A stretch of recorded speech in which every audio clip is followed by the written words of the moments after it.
제 PPT 열어주시면 감사하겠습니다. 저는 원래 신촌 세브란스 병원에서 말기 암 환자를 돌보던 호스피스 전문 의사였는데 말기 암 환자분들을 조금 더 잘 진료할 목적으로 요양병원을 개원하게 되었습니다. 이제 파워포인트 열어주시면 좀 보여드릴게요. 그래서 에이즈 환자분들을 이 요양병원에서 진료하기 시작을 했어요. 원래 처음에는 제가 말기 암 환자분들 대상으로 복음을 전하는 일을 하다가 어느 날 갈 곳 없는 에이즈 환자 한 분의 사연을 듣게 되면서 그분이 진료 의뢰서를 주셨기 때문에 기도하던 가운데 뭔가 성령님께서 제 마음 가운데 감동을 주셔서 이분을 저희 병원에 모시고 복음을 전해야겠다라는 생각이 들었다는 거죠. 그래서 그분을 모시게 되었는데 갈 곳 없는 에이즈 환자분이 갈 곳이 생겼다라는 것이 소문이 나면서 전국에 계신 에이즈 환자분들이 계속 오기 시작하셔서 제가 현재까지 에이즈 환자를 약 7만 번 이상 진료를 하게 됩니다. 그래서 본격적으로 제가 현장에서 본 동성애 문제를 말씀 올리기 전에 한 가지 당부를 올리자면은 오늘 혹시 동성애 강의, 간증이 있다고 그러니까 동성애를 해본 사람이 와서 동성애를 해본 간증을 하나 보다 이렇게 생각하시면 안 된다는 거죠. 제가 동성애를 해봐서 해본 간증을 하는 시간이 아니고 환자를 본 실제적인 이야기를 좀 드리고자 해요. 저희 병원 사진이고 먼저 첫 번째 말씀드리고 싶은 것은 동성애 성향은 결코 선천적으로 가지고 태어나는 것이 아니다라는 것입니다. 왜냐하면 GWAS라는 최첨단 유전자 조사 기법으로 사람 몸속에 있는 사람 유전자 염색체 전체를 전수 조사했는데 절대 인간의 몸속에는 동성애 성향을 일으키는 사람 유전자가 단 한 개도 없습니다. 그러니까 인간은 동성애 성향을 가지고 태어날 수가 없는 거죠.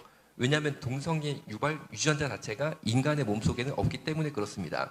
그러면 동성애는 어떻게 하게 되는 것이냐면은 100% 후천적으로 학습돼야지만 할 수 있는 것이 동성애입니다. 즉 동성애는 학습돼야지만 할 수 있는 것이고 결코 선천적인 것은 아니다라는 것이죠. 가장 유명한 동성애자인 홍석천 씨인데 이분은 본인이 동성애자가 된 경우에 대해서 서울대 강의 때 발표하신 것을 동아일보 기사로 낸 실제 신문기사입니다. 이분은 충남 청양이라는 청양고추로 유명한 아주 깨끗하고 맑고 좋은 시골 마을에서 어린 시절을 보내셨는데 당시 초등학교 4학년 학생이었던 홍석천 초등학생을 한 마을에 같이 살았던 성인 남자 동성애자가 다락방으로 소꿉놀이 하자라고 데리고 가셨어요. 그랬는데 거기서 성폭행을 당하게 됩니다. 즉 초등학교 4학년 홍석천 남학생이 성인 남자 동성애자에게 다락방에 가서 동성 성폭행을 당한 굉장히 안타까운 일이 벌어졌다라는 거죠. 그런데 그 당시에 홍석천 아이가 본인이 당한 행동이 뭔지를 잘 몰랐고 가해자인 성인 남자가 무섭고 해서 이 사실을 덮고 숨긴 동안 고3, 즉 19살이 될 때까지 무려 300명 이상의 남자 동성애자들에게 연달아 성폭행을 계속 당하게 됩니다. 300명 이상이고 300번 이상이 아니니까 횟수로 치면 1000번이 훨씬 넘어갈 것으로 생각이 되고 있습니다. 이렇게 어린 시절 불건강한 동성애 성적 접촉을 당했다든지 아니면 동성애 음란물을 지속적으로 본 경우에 학습 효과를 일으켜서 동성애자가 될 수 있다라고 설명하고 있습니다. 그러니까 동성애 옹호 문화나 동성애 관련 법안이 생기는 것은 굉장히 위험하다라고 말씀드릴 수 있습니다. 그러면은 어떻게 동성애자들이 서로를 찾는 걸까요? 굉장히 간단합니다. 얼굴에 동성애자라고 써있지도 않은데 기가 막히게 서로를 찾아내고 있는데 우리가 핸드폰에 카톡을 까는 것처럼 동성애자들은 동성애 앱을 핸드폰에 깔고 있습니다. 6개 정도를 많이 쓰고 있는데 그중에 랭킹 3등인 분홍색 잭디라는 앱을 현장에서 실제로 보여드리고 있는 거예요. 저 분홍색 앱이 동성애자 앱 중에 랭킹 3등 되는 잭디라는 앱입니다. 이태원에 가서 제가 저 앱에 접속을 해보니까 보시는 것처럼 지도상에 제 위치가 표시가 됩니다. 즉 위치 추적 기능이 있는 거죠. 그리고 제 반경 5km의 랭킹 3등인 저 분홍색 동성애자 앱에 현재 동시 접속 중인 동성애자 수가 400명이 검색이 됩니다. 그리고 그 400명이 보시는 것처럼 바둑판 모양으로 몇 미터 떨어져 있는지 위치 추적이 되고 있습니다. 그런데 이분들이 자신의 얼굴과 벗은몸을 올로출로 공개했기 때문에 교육 자료로 쓸 수 없으니까 모자이크 처리는 제가 한 거죠. 그런데 맨 양쪽에 보면 전반적으로 빨간 게 보이죠? 저게 뭘까요? 남성의 성기입니다. 본인의 성기까지 올로출로 촬영을 해서 올려놓으면 마음에 드는 동성 연애 상대를 클릭해서 이렇게 자기소개를 열어서 볼 수 있습니다.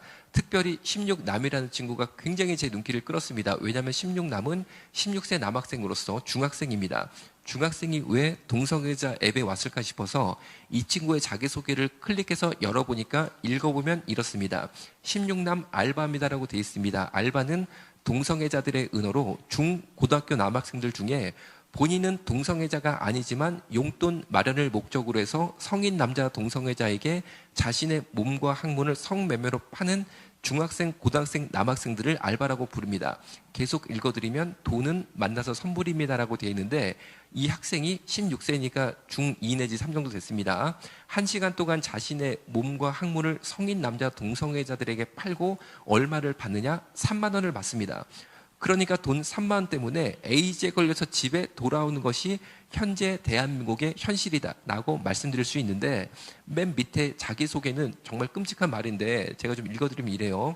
학문은 많이 법해지지 않아서 쫄깃합니다라고 이 학생은 자신의 학문 상태까지 동성애 앱을 통해서 광고를 하고 적극적으로 성매매에 나서고 있는데 바로 이런 동성애 앱을 통한 청소년 동성 성매매 급증으로 말미암아 지난 15년 동안 대한민국의 청소년 에이즈 증가율이 무려 2,500%를 초과하게 됩니다. 어마어마하게 많은 청소년들을 에이즈 전제로 만든 죽음의 덫이 바로 동성애 앱이다 라고 말씀드릴 수 있는데 보시는 남색의 S라고 된 앱이 딕소라는 앱이고 이 앱이 바로 동성애자 앱 중에 랭킹 1등입니다. 우리로 치면 카톡 같은 역할을 하고 있습니다. 그러니까 어떤 남자 청소년 혹은 청년 핸드폰에 이런 앱이나 이전에 보신 이런 앱이 깔려 있으면 100% 동성애자다라고 보시면 됩니다.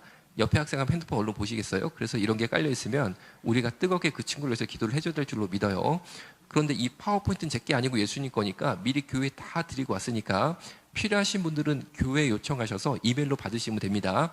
왜 이렇게까지 이 앱의 모양을 눈에 익혀두시기를 부탁을 드리냐면은 저희 병원에 진료 의뢰서를 에이즈 문제로 보내는 여자 에이즈 환자분들에 대해서 제가 처음에는 율락 여성 혹은 성매매 여성이 아닐까라고 어떤 오해를 제가 가졌었는데 놀랍게도 저희 병원에 입원하셨던 여자 에이즈 환우분들 중에 성매매 여성은 단 한 명도 없었습니다. 그러면 이 여성들이 어떻게 에이즈에 감염되게 됐냐면 거의 대부분이 남편한테 에이즈가 옮았다는 거죠. 한 가지 예만 대표로 설명을 드리면 이 여성도 결혼해서 임신을 하게 되니까 너무나 기쁜 마음에 산부인과에 가서 검사를 받았는데 검사상 에이즈 환자로 판명이 됩니다. 그러니까 산부인과 원장님이 깜짝 놀라셔서 그 자리에서 애기 엄마가 에이즈다 알고 있었냐라고 하니까 이 애기 엄마는 전혀 에이즈 걸릴 행동을 한 적이 없으세요. 그러니까 너무 무섭고 놀라서 그 자리에서 남편에게 핸드폰으로 전화를 했습니다. 여보 나 지금 산부인과인데 나보고 에이즈라고 그래. 나 이제 어떻게? 라고 말하는 순간 이 남편이 핸드폰 번호를 바꾸고 도망을 갑니다. 알고 보니까 이 남편이 동성애 에이즈 환자셨는데 본인의 에이즈를 숨기고 결혼해서 자기 아내를 에이즈로 만들었을 뿐 아니라 이 말을 들었을 때 더 이해하기 어려웠던 점은 산모가 에이즈 산모면 태어나는 아기가 주산기 감염이라고 해서 에이즈 아기로 태어날 확률이 상당히 높은데 어떻게 자기 뱃속의 애까지도 에이즈로 만들려고 했는지가 이해가 안 됐다는 거죠. 그래서 제가 봐도 결혼 정년기 정도 돼 보이시는 자매님들도 더러더러 뵈는 것 같아요. 만약에 어떤 형제께서 사랑한다, 결혼하자라고 고백을 하면 꼭 핸드폰을 달라고 해서 이런 앱이나 이런 앱이 깔려있나 봐야겠죠. 이런 게 깔려있으면 결혼할 수 없는 거죠. 동성애자니까. 그런데 여러분들이 꼭 지금은 우리 학생들 중에서도 에이즈 동성애 문제가 심각하니까 우리 교회 학교에서도 한 번쯤은 이렇게 기도하면서 볼 생각은 해야 된다라고 저는 느끼고 있는데 한번 들어가서 볼까요? 20m, 10m 찍히면은 우리 운정 참종교회도 지금 이 자리에 누구 좀 계신 거죠. 이 결과는 담임 목사님께만 이따가 좀 보고를 올리겠습니다. 성소수자 단체가 주장하는 퀴어 축제 현장 스케치 사진입니다. 이분들은 인권 축제다, 동성애자들의 인권을 위한 문화 축제다라고 주장을 하지만 절대 그렇지 않다는 거죠. 먼저 성소수자라고 주장은 하지만 과연 이분들이 소수일까요?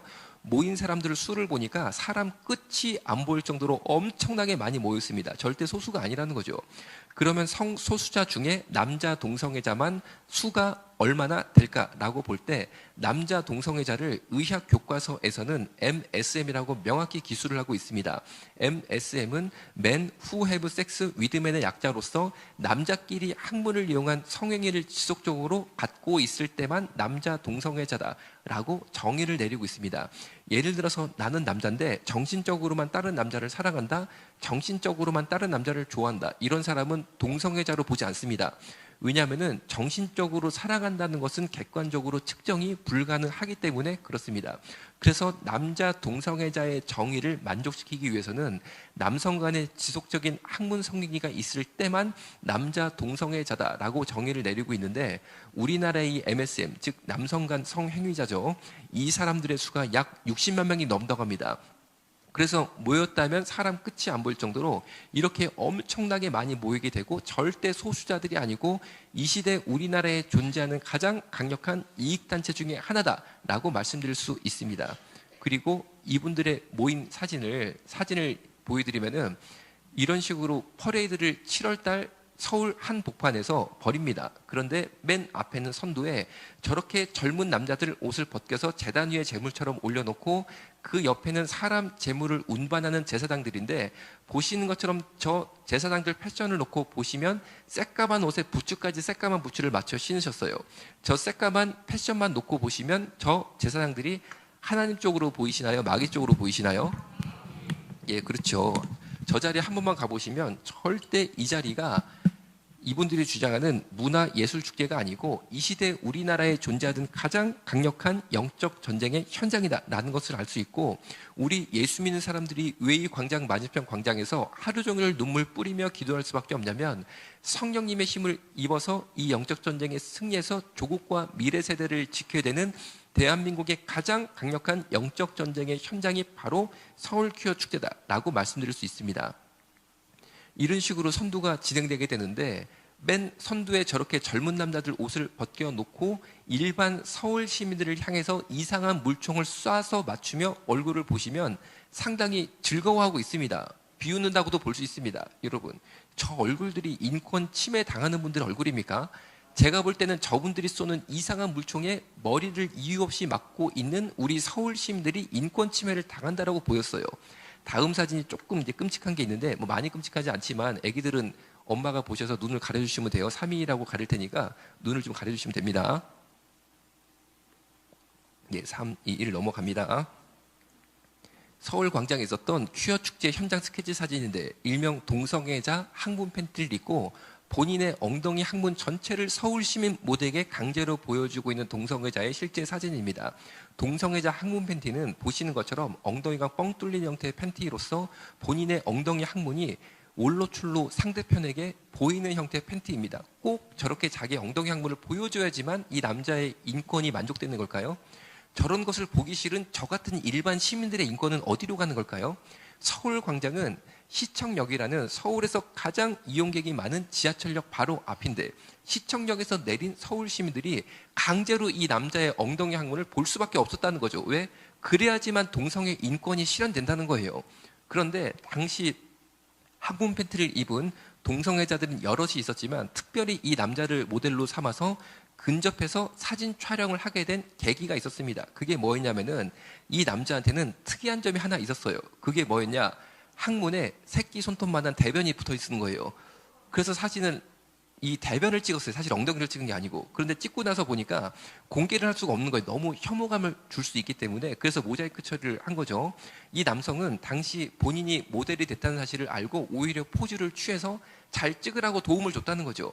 그런데 일반적으로 생각해 볼 때 내 항문과 항문 곁에 붙은 대변을 보여줘야지만 나는 만족이 되겠다, 이런 생각은 사실은 정신병적으로 저희는 보고 있어요. 정신병의 성도착증 중에 세부 분류로 노출증에 해당이 되는 거죠. 그 옆에 남자도 마찬가지인데, 아까 보신 이 행렬을 보시면 퀴어 축제 행렬 옆에 일반 서울 시민들이 당연히 길을 이용하고 있습니다. 그런데 저 인도를 이용하고 있었던 일반 서울 시민 여성들 중에 4명 정도가 서 있는 것을 본 거예요. 그러더니만 저 덩치 큰 남자가 저렇게 벗은 몸으로 그 여자들 사이로 쓱 들어가는 겁니다. 그러니까 여자들이 얼마나 무섭습니까? 그리고 여러분, 서울이라는 국제적인 도시에서 토요일 오후에 서울 중심부에서 옷 벗은 남자가 여자한테 확 들어온다는 게 있을 수가 있는 일입니까? 왜냐하면 우리나라는 공연 음란죄라는 벌이 있어서 이런 행동을 예방하기 위해서 남자가 옷을 벗은 상태로 여자한테 다가만 가도 처벌을 합니다. 그러니까 이 여성들은 너무 깜짝 놀라니까 마침 옆에 경찰이 있었기 때문에 이 남자를 나에게 더 이상 근접할 수 없도록 저지해달라 혹은 처벌해달라라고 당연한 요청을 하게 되었는데, 그 경찰께서 이 여성들에게 뭐라고 말씀하셨냐면은 나는 이 문제의 남자를 저지할 수도 없고 처벌할 수도 없다고 말을 한 거예요. 그러니까 놀란 여성들이 왜 못하냐라고 물어보니까 그 경찰께서 뭐라고 말씀을 하셨냐면은 성소수자여서 보호해야 된다고 말을 했어요. 그럼 여러분, 이 여성의 인권은 어디로 가는 겁니까? 성소수자가 곧 동성애자인가요? 라는 질문에 대한 답을 좀 드리고 싶어요. 여기에는 굉장히 나쁜 언어 괴락이 있어서 지금은 동성애자라는 말이 인권 침해라고 쓰이지 못하고 뉴스 언론에 모두 성소수자라고 말이 바뀌었습니다. 그래서 여러분들이 성소수자라는 단어를 뉴스에서 들으시면은 아, 동성애를 말하나 보다 라는 착각을 고의적으로 유발시킨다는 거죠. 정신의학에서 성소수자는 20가지 이상의 형태가 있다라고 분명히 말하고 있고 그 중에 동성애는 하나일 따름입니다. 지금 보시는 이 잘생긴 금발의 20대 백인 남성은 어느 날 야외 공공공원에서 야외 결혼식을 열겠다라고 부모 친구들에게 청첩장을 돌렸어요. 그래서 부모님께서 며느리를 만나러 아들의 야외 결혼식장에 가보니까 며느리로 사람이 들어온 게 아니고 이 개가 들어왔습니다. 아들이 걔한테 신부 면사포를 씌우고 결혼식이 진행되게 되는데 서양 결혼식은 맨 마지막에 하이라이트로 신랑 신부가 실제로 키스하면서 당신만을 영원히 사랑합니다 라고 영원한 사랑의 맹세라고 끝이 납니다. 자세히 보시면 저 개하고 사람하고 빨갛게 혓바닥이 붙어있죠. 만약에 여러분의 아들이 개와 사랑에 빠져서 개와 키스를 하면서 당신만을 영원히 사랑합니다라고 맹세를 한다면 여러분들은 이 개를 며느리로 받아들일 수 있겠습니까? 결혼식을 올리고 있는 이 아리따운 여성은 유럽의 유명한 여성 디자이너인데 고양이 남편과 사별한 이후에 개 남편과 재혼에 성공했다라고 뉴스에 난 거예요. 다음 사진이 조금 끔찍하니까 조금 3위라고 넘어갈 테니까 애들 눈 좀 가려주시면 고맙겠어요. 넘어갑니다. 3, 2, 1. 독일이 마틴 루터가 종교개혁을 단행한 기독교의 종주국입니다. 그런데 그 독일조차도 동성애 찬반 논란이 뜨겁다가 1969년도에 동성애 문제없다라는 독일 시민 합의를 보게 됐어요. 그런데 독일 시민들은 동성애 하나만 합의를 봤을 뿐인데 법의 형평성의 원리 때문에 그 해에 사람과 동물 간의 성관계도 문제없다라는 독일법이 생기고 말았습니다. 사람과 동물 간의 성관계도 문제없다라는 독일법이 생기니까 그 해 바로 합법적으로 돈을 내고 들어가서 동물과 성행위를 맺는 동물 수간업소가 독일 전역에 생기고 말았다는 거죠. 이 사진은 동물 수간업소에서 근무했던 개가 3달 만에 죽어서 나온 것 실제 사진을 찍어서 언론에 공개한 것인데 보시는 것처럼 개가 항문 생식기가 터져서 다 죽어서 나오기 시작했는데 이 사진의 하이라이트는 다친 아랫부분이 아니고 팔하고 목입니다. 팔하고 목을 보시면 개가 털이 빠져 있고 줄이 가 있습니다. 왜 저렇게 되면 이 업소에 근무하는 개들이 사람 손님들한테 나쁜 행동을 당하면 화가 나서 확 돌아서 그 사람 손님을 공격할 수 있다고 합니다. 이것을 예방할 목적으로 이 업소에 근무하는 개들은 모두 잔인하게 앞팔을 목 뒤로 꺾어서 팔목, 목, 입까지 쇠사슬로 묶는데 언제까지 묶냐면 보시는 것처럼 개가 털이 다 빠지고 줄이 갈 때까지 묶어버린다는 거예요. 여러분, 우리가 2022년도 바로 올해 왜 동성애 차별금지법 등 악법을 막아야 됩니까?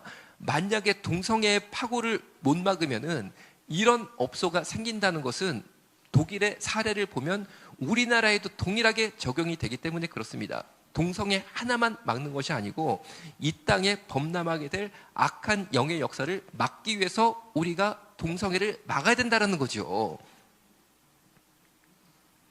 정신의학이 말하는 또 다른 성소수자인 메카노필리아는 한국말로 번역하면 기계성애자입니다. 이 남자는 지하 주차장에서 이 흰색 차를 보고 성적 흥분을 참지 못해서 자동차와 성행위를 맺다가 CCTV에 찍힌 실제 사연의 주인공인데 어디다 성행위를 맺냐면 자동차 범퍼 위에 바람 들어가는 구멍에다가 성행위를 맺었다고 합니다. 더 놀라운 점은 이 차가 이 남성의 차가 아니고 남의 차였다는 거죠. 만약에 여러분들이 내일 새벽에 새벽 예배 때문에 아파트 지하 주차장에 가셨는데 어떤 남자가 내 차에다 이러고 있다 그러면 그 남자를 본 순간 아, 이분이 내 차와 운명적 사랑에 빠지셨구나. 내가 인권으로 받아들이자. 그런 생각이 들 수 있겠습니까? 정신의학이 말하는 또 다른 성소수자인 네크로필리아는 한국말로 번역하면 시체 성애자입니다. 이 사진은 실제로 성관계 대상이 되었던 애인 역할이 되었던 시체들의 실제 사진인데, 그렇다면 이 남자가 괴물 같은 사람일까요? 절대 그렇지 않습니다. 방을 보니까 책이 수북하죠. 이분이 역사 교수님이고 박사님이셨어요. 그런데 어느 날부터 시체랑 성관계하는 이상한 습관이 들어서 급기야 시체를 너무 좋아하게 되니까 공동묘지 옆에 방 3칸짜리 빌라를 얻어서 살게 됩니다. 그래서 낮에 처녀 시체가 묻히면 그날 밤에는 그 처녀 시체를 캐내서 자기 집으로 데리고 가서 자기 애인으로 삼았어요. 그런데 이 사건의 전모가 어떻게 드러나게 되냐면, 이 집 부모님께서 아들이 대학 교수가 됐으니까 너무 자랑스러워서 자랑스러운 교수 아들 집에 아무리 한번 놀러 가려고 그래도 절대 이 교수 아들께서 부모님이 자기 집안으로 들어오지 못하게 막았습니다. 그래서 하루는 이 집 부모님께서 교수 아들 집에 불시에 싹 하고 들어가 보니까 교수 아들 집에 시체가 16개가 있는 거예요. 그래서 아버지가 아들을 112에 신고했고, 이 중에 공개 가능한 시체 2개 사진만 이렇게 언론을 통해서 공개가 됩니다. 시체가 점점 썩어 들어가니까 천으로 똘똘똘 감고 얼굴이 썩어 들어가니까 인형목 잘라다 붙이고 한 사진이 공개가 됐다는 거죠. 그런데 이거를 우리가 인권으로 받아들일 수 있겠습니까? 다음 사진이 또 조금 끔찍하니까 애들 눈을 좀 가려주세요. 제가 물 한 잔 마시고 3, 2, 1하고 넘어갈게요. 자, 3, 2, 1 넘어갑니다. 제가 한 가지 질문을 먼저 드려볼게요. 내 생각에 대한민국은 동성애가 불법일 것 같다. 손 한번 들어보시겠어요? 내 생각에 동성애는 대한민국 불법이다. 감사합니다. 이어서 질문 드립니다. 내 생각에 대한민국은 동물이랑 성관계 맺는 것을 짐승 숫자를 써서 수간이라고 합니다. 내 생각에 대한민국은 짐승과 성행위를 하는 수간이 불법이다. 손 한번 들어보시겠어요? 예, 감사합니다. 이제부터 설명을 드리겠습니다. 놀랍게도 대한민국은 동성애가 합법이고 자유인 세계 대표 국가 중에 하나입니다. 무슨 말이냐면은 간단히 생각하시면 됩니다. 동성애를 한다고 감옥에 가두거나 벌금을 내지 않죠. 자유롭게 동성애자로 살 수 있습니다. 왜냐하면 동성애를 처벌하는 법이 일반 사회에는 없어요. 딱 한 군데만 있습니다. 군대에서만 동성애를 처벌하는데, 군대에서도 처벌하는 종류의 동성애는 서로 손을 잡는다든지 껴안는다든지 그럴 때 처벌하는 게 아니고 항문 성행위를 할 때만 처벌합니다. 왜냐하면은 나라를 지키는 국방의 의무 때문에 군대에 간 장병들이 항문 성행위를 해서는 안 된다라는 인식이 있기 때문에 그래요. 그러니까 일반 사회에서는 동성애가 합법이고 자유죠. 그러면 동물이랑 성행위를 맺는 것은 어떠냐? 미국 같은 경우는 동성애랑 달리 동물이랑 성행위를 하면은 C급 중범죄로 처벌을 합니다. 왜냐하면은 이런 법이 생기게 된 결정적인 역할을 했던 사람이 이 케네스 피년이라는 백인 남성인데, 이 사람이 미국 보잉사에 근무하는 부유한 남성이고, 그 보잉사에서 대한민국에 F자 들어가는 전투기를 납품하는 회사이니까 우리나라의 공군력의 주된 역할을 하는 게 또 보잉사니까 이 사람도 그런 의미에서 우리나라와 연관이 있습니다. 그런데 이 남자가 동성애자였어요. 뭐 동성애자라고 비행기 만들지 말란 법 있으니까 만들 수 있죠. 그런데 이 남자가 정말 우리가 생각할 수 없는 그런 일까지 가게 되었다라는 건데, 결코 동성애가 동성애만으로 끝나지 않았다는 거죠. 동성애를 하면 할수록 점점 더 이상한 쪽으로 인간이 가는 게 마귀 역사입니다. 그래서 결국에 이 사람이 동성애로는 더 이상 만족이 안 되니까 동물이랑 동성애를 하기 시작했어요. 말이랑 동성애를 하기 시작했는데, 이 남자가 여자 역할을 했습니다. 순말에게 자신의 학문을 제공하는 역할까지 하게 됐다는 거예요. 그래서 그날도 순말이랑 동성애를 무사히 마친 것 같았는데, 갑자기 그 행위를 마치고 집으로 돌아오는 길에 피를 토하기 시작하는 거예요, 이 사람이. 그리고 피를 쏟기 시작하는 거예요. 그래가지고 시애틀에 있는 종합병원에 갔는데 가자마자 손 쓸 틈도 없이 죽어버렸습니다. 왜냐하면 말이랑 동성애를 하다가 장이 다 터져버렸던 거예요. 그래서 이 남자의 죽음이 일반인에게 알려지게 되면서 미국 검찰이 조사를 했어요. 도대체 누가 동물이랑 동성애를 하는 것이냐 조사를 해봤는데 놀라운 결과가 나왔습니다. 수간하는, 즉 짐승이랑 성행위를 하는 남자들이 바로 곧 아동 성폭행범들이었다는 거예요. 그래서 미국이 동성애는 자유지만 수간을 처벌하게 된 이유가, 수간하는 남자들을 감옥에 싹 다 가두면 아동 성폭행이 줄어든다는 거예요. 그래서 아동을 보호할 목적으로 수간이 C급 중범죄로 처벌받게 됩니다. 그런데 우리나라는 동성애가 합법인데 수간까지도 합법이어서, 이제 애들 잠깐 눈 좀 가려주세요. 전국 수간협회까지 결성이 돼서 떳떳하게 활동을 하고 있습니다. 전국 수간협회 홈페이지를 캡처한 건데, 저 네모난 빨간색 박스가 이 남자의 자기소개인데 정말 끔찍한 말이니까 제가 어쩔 수 없이 그냥 읽어드리긴 한데, 애들은 이제 귀도 좀 막아주세요. 뭐 이런 말입니다. 오늘도 고마워. 매번 교대하면서 박을 때마다 기분은 좋은데 싸고 나면 항상 미안해진다. 아빠가 많이 사랑하는 거 알지? 사랑해 울 애기들. 이러가면서 이 남자는 보시는 저 조그만 강아지 2마리랑 번갈아 가면서 성행위를 맺는데, 어느 날 고민이 생겼고 전국 수간협회 고민 게시글에 자신의 고민글을 남겼는데, 내용은 이렇습니다. 관계 도중에 애기 생식기에서 피가 나요. 대충 시키고 지혈했는데 나중에 관계할 때 저한테 피해가 오는 건 없겠죠라고 하면서 이 강아지가 이 남성에게 성행위를 당하다가 생식기가 찢어지고 피가 바닥에 떨어진 걸 실시간 사진 찍어서 올렸는데, 이게 우리나라에서 지금 자유가 합법이 되니까요. 여기까지도 합법이 되니까요. 이분들이 본인의 단체까지 결성을 하고 있다니까요. 그리고 맨 밑에 보시는 것처럼 전국 수간협회 협회장 곽득진이라고 본인의 실명까지 다 떳떳하게 올리고 회장님이 적극적으로 구인 광고까지 하고 있습니다. 그런데 위에 보시면 단체 수간 행사를 3월 14일 평택에서 하겠다라고 공지를 올리고 있어요. 단체 수간은 동물들 수십 마리를 끌고 들어가서 이 단체 회원들과 몇 박 며칠로 정말 우리가 말도 할 수 없는 그런 악한 행동을 벌이는 이 단체 행사인데, 이것까지도 대한민국은 합법이고 자유입니다. 여러분, 우리나라가 동성애 인권이 뭐가 침해가 되고 있어요? 제가 볼 때는 전혀 침해되는 게 없습니다. 그런데 이분들이 차별금지법을 만들어서 본인들의 인권을 보존해야 된다고 주장을 하고 있어요. 그러면 차별금지법이 뭐냐? 도대체 이분들이 말하는 차별금지법의 요지가 뭐냐? 간단합니다. 지금까지 보신 여러 가지 성소수자의 이런 행태에 대해서 다시 한번 제가 질문 드릴게요. 나는 반대다. 손 한번 들어보세요. 네, 내려주시면 감사하겠습니다. 이렇게 반대 의사를 여러분들이 표현하는 순간 유튜브를 통해 이게 나갈 수 있죠? 그러면 동성애자들이 그것을 보는 순간 기분이 나빴다라고 주장합니다. 아니 뭐 성소수자에 대해서 반대한다라고 손을 들어? 나 정말 기분 나쁜데? 그러면 차별금지법으로 소송을 하겠다라는 건데, 소송을 하면은 최소 징벌적 손해배상금이 500만 원부터 시작입니다. 500만 원. 자, 500만 원이 무슨 돈이냐? 이런 거예요. 이 법이 통과가 되면 동성애 단체는 분명히 1000명 이상의 소송인단을 결정할 거로 생각이 됩니다. 여러분들 방금 손을 번쩍 드셨잖아요. 그 영상을 보고 1000명이 집단 소송을 한다는 거예요. 1000명이 나 기분 나빴다. 그러면은 500만 원 곱하기 1000명이면 50억입니다. 여러분 방금 손 든 것 때문에 동성애 단체에 50억 물어줘야 돼요. 여러분 50억 있으세요? 이 교회를 팔아도 뭐 50억 만들까? 그렇죠? 무슨 말입니까? 만약에 차별금지법 통과가 되면은 동성애 반대 의견을 내는 교회는 무조건 최소 1000명인단에 1000명 정도 구성된 동성애 소송단의 차별금지법으로 인한 소송이 진행되게 되고, 교회마다 50억 이상을 물어주게 된다는 거예요. 사실 한국교회가 그날로 끝이 납니다. 그날로. 그러니까 차별금지법은 정말로 말도 안 되는 악법인데, 최소가 500이라는 말은 또 어떤 말이냐? 그럼 최고는 얼마냐? 최고 상한선은 기재가 안 돼 있어요. 무한대로 받을 수 있습니다. 다만 피해 금액의 5배까지 청구할 수 있다고 돼 있어요. 피해 금액의 5배가 무슨 말이냐면 이런 겁니다. 제가 동성애 의학적 폐해를 유튜브를 통해 말할 때 어떤 동성애자가 기분이 나빴다라고 주장을 하고 소송을 합니다. 그런데 그 동성애자가 주장하시기를, 내가 염한섭 원장의 발언을 듣고 기분이 나빠서 사업을 하는데, 가게를 하는데 일주일 동안 가게 문을 닫았다. 그런데 일주일 동안 가게 문을 닫아서 내가 피해받은 금액이 1000만 원 손실을 봤다. 그러면 곱하기 5니까 5천만 원이죠. 소송 금액이 5천만 원으로 정해진 거예요. 그 사람은 500만 원이 아니고. 그러니까 최소 소송 금액이 1000명이 구성이 되면 50억 이상이라고 봐야 되는 거죠. 거기에는 어떤 사람은 500, 어떤 사람은 5000 이런 식으로 다양한 금액이 섞여 들어오는 거죠.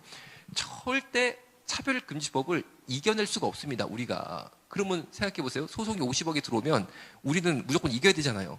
그러면 이기려면 어떻게 되느냐. 이 차별금지법의 무서운 점은 소송 당사자의 책임을 저보고 지라는 거예요. 저보고.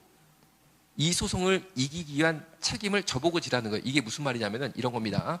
예를 들어서 내가 누구한테 맞았어요. 맞으면은 맞은 사람이 진단서를 끊습니다. 그리고 내 피해를 입증을 합니다. 그리고 이 사람이 나를 때렸다는 것을 객관적으로 입증해줄 CCTV나 혹은 목격자를 찾아서 내가 입증을 해야 돼. 맞은 사람이 입증을 해야지 소송이 진행이 돼요.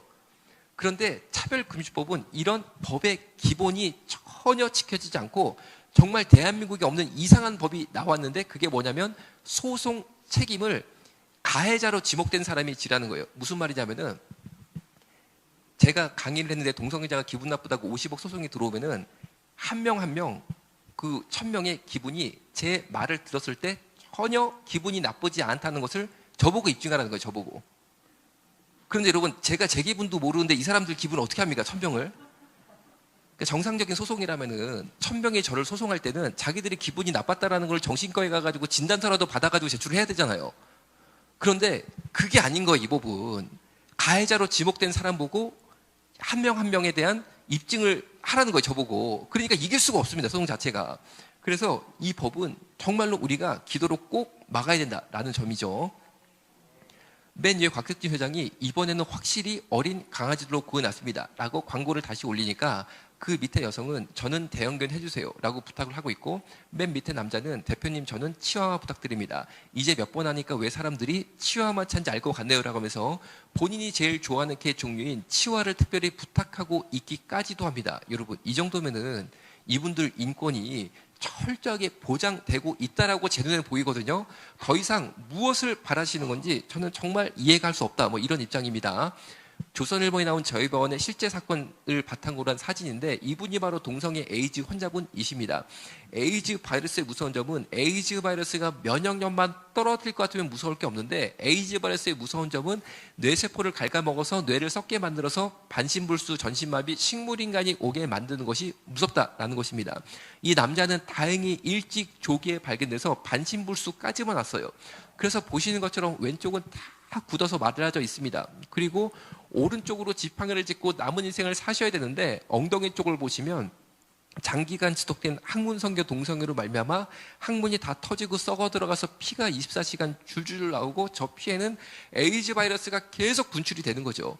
몸이 이렇게 되면 더 이상 집에서 살 수가 없으니까 에이즈 장기 요양시설에 입소하셔서 남은 인생을 살아야 되는데 몸이 이렇게 철저히 파괴돼서 에이즈 요양시설에 입소하는 동성애 에이즈 환자분들의 평균 요양병원 입소 당시 연령이 몇 살이냐? 불과 41세입니다. 41세. 여러분 41세부터 이렇게 사는 것이 과연 예수님이 기뻐하는 삶일까요? 우리가 기도로 동성애를 막고 차별금지법을 막아야 됩니다. 그런데 왜 이 사람은 이렇게 엉덩이에 피가 나고 몸이 파괴됨에도 불구하고 계속 동성애를 했던 걸까요? 여기에는 굉장히 나쁜 이 마귀의 계략이 있다라고 보는 거죠. 남자한테만 있고 여자한테는 없는 장기가 있는데 그게 바로 전립선입니다. 이 전립선이 항문벽에 붙어 있어요. 그런데 항문 성행위를 당하는 입장에서는 항문벽에 붙은 이 전립선이 자극받게 됐고 그때 굉장히 변태적인 쾌감을 느낀다고 합니다. 그런데 여기 한번 중독이 되면 마약 중독 비슷해서 보시는 것처럼 말 그대로 온몸이 다 망가져도 끝까지 이 행동을 하다가 말 그대로 죽을 때까지 가버리는 거죠. 그래서 동성애는 성중독이다 라고 말씀드릴 수 있어요. 그런데 이 성중독을 벗어나고 싶어서 저희 병원에 상담을 의뢰하는 젊은 동성애자들 상담도 계속하고 있고 현재 탈동성애를 위한 예배도 하고 있어요. 그러니까 그런 고민이 있는 분들은 연락 주시면은 같이 예배드리고 기도도 월요일 날 저녁에 하고 있습니다. 교회가 아니고 월요일 한번 그냥 이렇게 하는 모임이니까 주일 예배, 수요 예배, 금요철에는 본교에서 다 드리시고 월요일 날은 보통 교회 행사가 없잖아요. 월요일 저녁에 오셔가지고 탈동성애 희망자들만 모여서 기도하고 상담도 하고 예배도 드리는 모임이니까 연락 주시면 제가 안내를 드릴게요. 그런데 몇 명 정도의 청년이 고백하는 것이 나는 교회에서 동성애를 배웠다라고 고백을 하는 거예요. 그런데 이 청년이 다 따라온 청년들이고 같이 온 청년들도 아니고 서로 모르는 사이이지만 동성애를 하게 된 경위가 교회에서 배웠다라고 동의를 하였기 때문에 제가 더 가슴이 아프니까 더 깊게 좀 물어보게 됐습니다. 거기서 동성애에 대한 또 굉장히 무서운 진실 중에 하나를 보게 됐는데 하나님은 우리 인간에게 거룩한 이성의 남녀 간의 사랑 그리고 그 사랑을 통해서 가정을 이루고 출산을 해서 새 생명을 얻는 거룩한 하나님의 뜻이 함께 계십니다. 그런데 동성애는 전혀 그런 하나님의 뜻과는 상관이 없이 정말 마귀가 역사한 거라고 저는 생각을 해요. 왜 그러냐면은 동성애를 하면 할수록 점점 어린 꼬마 남자를 좋아하게 돼 있다는 거예요. 무슨 말이냐면은 인간의 피부와 항문이 조직이 비슷합니다. 그런데 어린 아이일수록 피부에 탄성 조직이 꽉 차서 주름살이 없고 피부도 굉장히 이렇게 보들보들하고 참 좋습니다.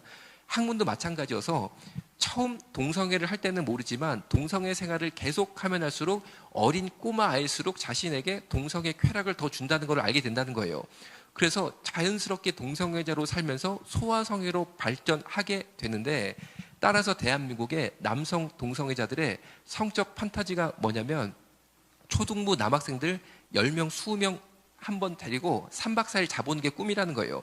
그런데 이분들이 그 꿈을 이룰 수 있는 대한민국 안에 유일한 기회가 교회 초등부 교사가 돼서 교회 초등부 수련에 따라가면 된다는 거예요. 그래서 이 학생들이 그런 경로로 동성애를 당하게 되었습니다.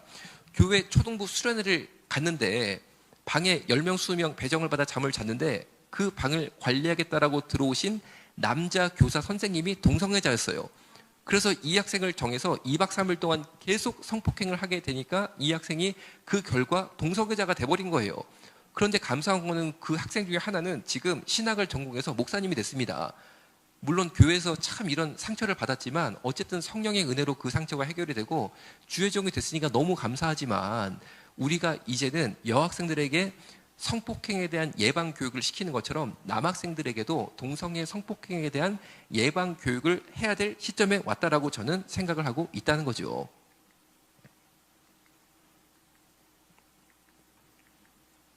나는 결코 동성애를 할 일이 없으니까 절대 에이즈 바이러스가 내 근처에 올 일이 없겠지라고 생각할지 모르겠지만, 에이즈 바이러스는 우리 주변의 도처에 널려 있고 우리도 항상 감염의 위험 속에 놓여서 살고 있다라는 점입니다. 일회용 면도기는 당연하겠죠. 그래서 공중목욕탕에 떨어져 있는 일회용 면도기를 함부로 쓰면 안 됩니다. 동성애 에이전자가 쓴 면도기를 내가 곧이어 쓰게 되면 내가 에이즈 감염이 되는 거죠. 비대는 왜 그러냐면은 아까 보신 동성애 에이즈 환자의 실제 사진처럼 이분들이 장기간 지속된 동성연애 항문 성교로 말미암아 항문이 다 터지고 썩어 들어가서 계속 항문에서 피가 나오고 에이즈 바이러스가 분출이 됩니다. 그래서 이분들이 대변을 본 이후에 휴지로 뒤처리를 못하고 꼭 비데를 쓰게 되어 있는데, 비데로 세척만 하는 게 아니라 드라이까지 해서 총 5분 이상 비데를 쓴다고 합니다. 그래서 그 5분 동안 비데 노즐에 에이즈 피가 또 에이즈 바이러스가 너무나 많이 묻게 되어 있는 거죠.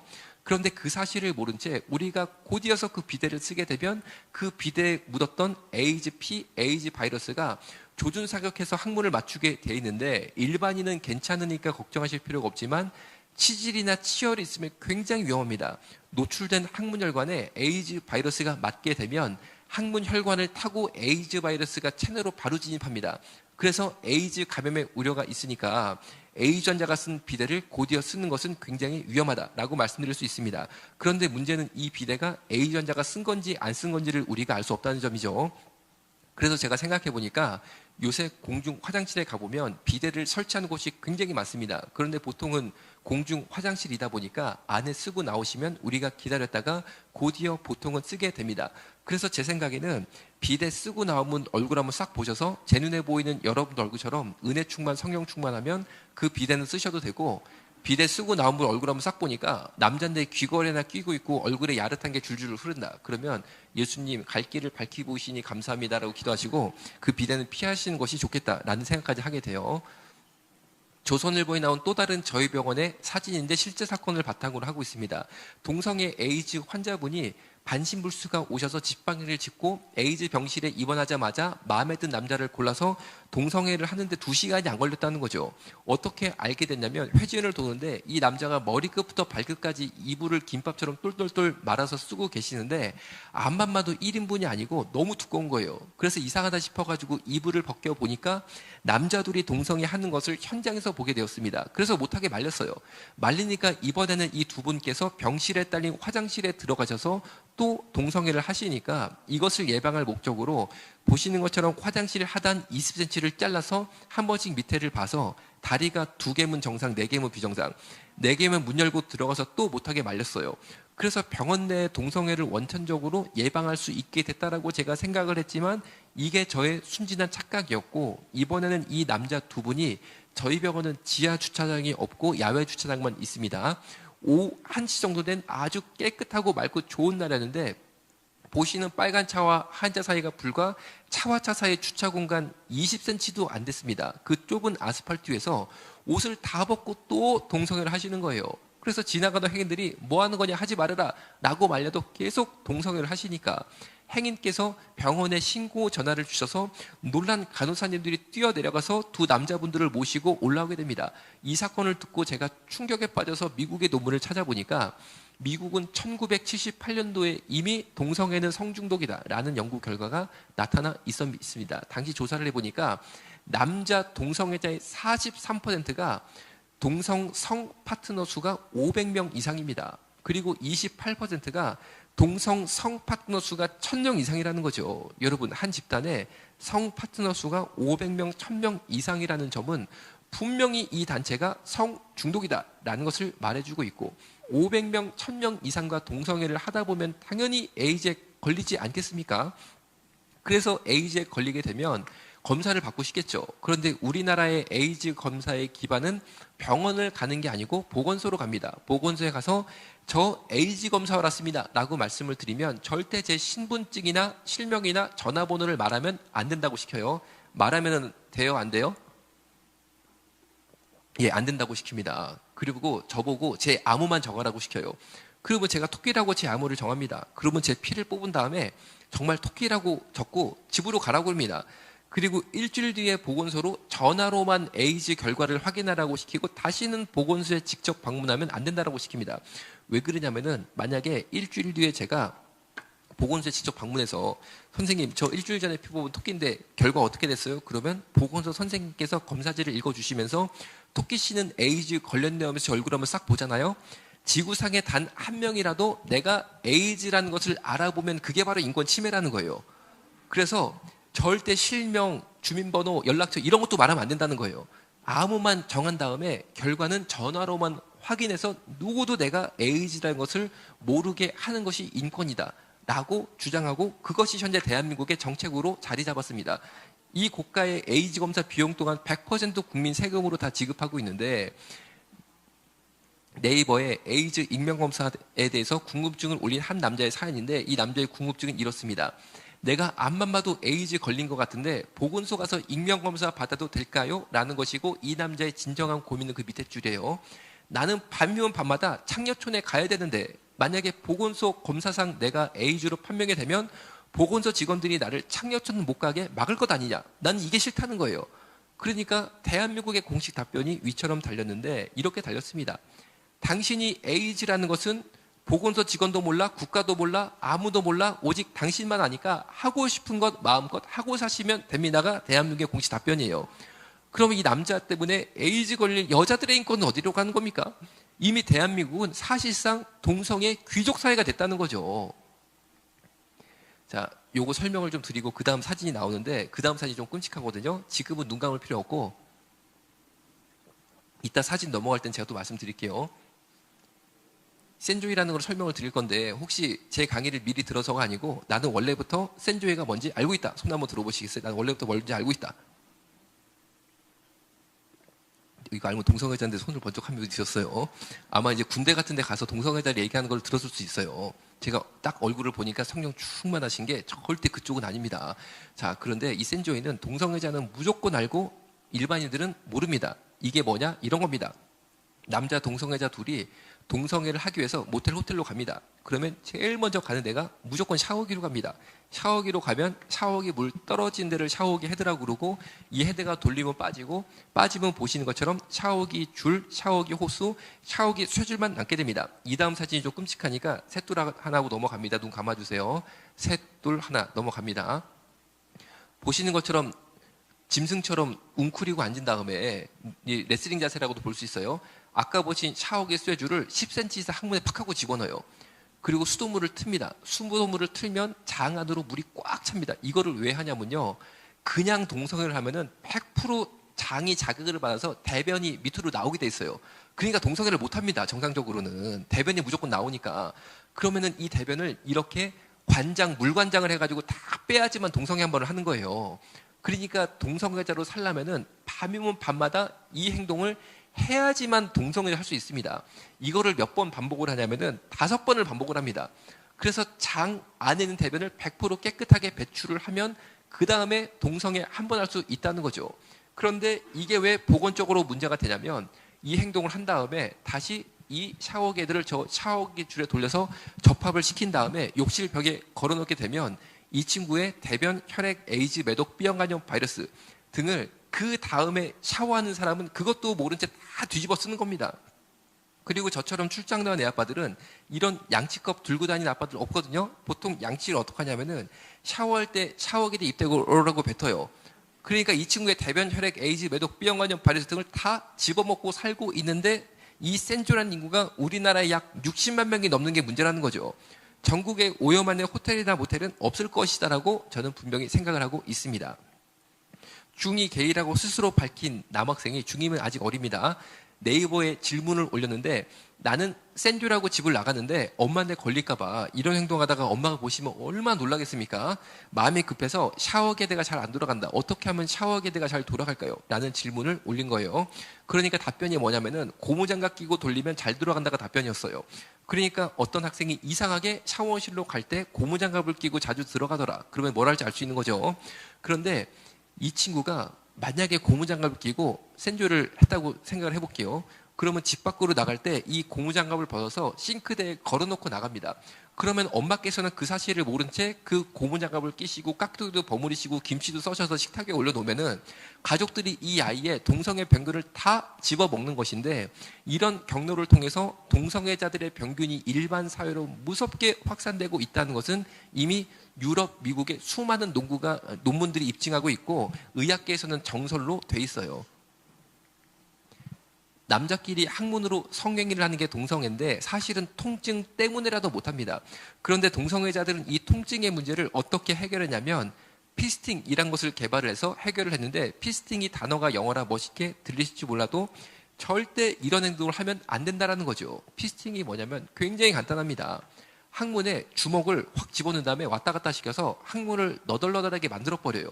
그러면 그 다음부터 항문 성행위의 동성애를 해도 통증은 못 느끼겠지만 어떤 문제점이 생기냐면은 대장의 대변이 찼을 때 밑에서 항문괄약근이 힘있게 조여줘야지만 대변을 밑으로 안 흘릴 수 있는데 항문괄약근이 늘어나 있으니까 계속 대변을 밑으로 흘리는 변실금 환자가 된다는 것입니다.